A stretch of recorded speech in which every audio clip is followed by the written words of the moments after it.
So I had always been under the impression that the Ku Klux Klan was formed by poor white men who just hated black people. And what we're going to see now is that that's only partially true.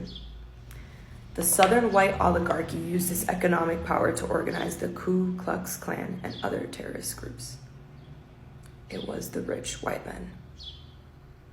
And as we have learned in this book, the rich white men have a way of stirring up poor white men and poor white people to hate black people. So this is not surprising at all. Northern politicians began to weigh the advantage of the political support of impoverished blacks maintained in voting and office only by force, against the more stable situation of a South returned to white supremacy, accepting Republican dominance and business legislation. It was only a matter of time before blacks would be reduced once again to the conditions not far from slavery. Violence began almost immediately with the end of the war. In Memphis, Tennessee, in May of 1866, whites on a rampage of murder killed 46 Negroes, most of them veterans of the Union Army, as well as 2 white sympathizers.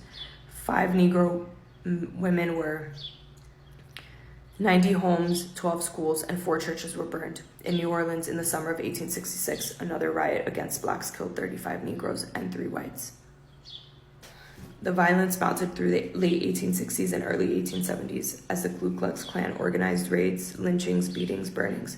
For Kentucky alone, between 1867 and 1871, the National Archives lists 116 acts of violence.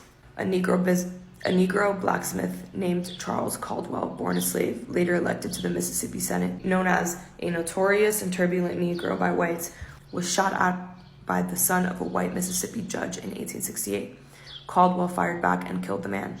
Tried by an all-white jury who argued self-defense and was acquitted, the first Negro to kill a white man in Mississippi and go free after trial.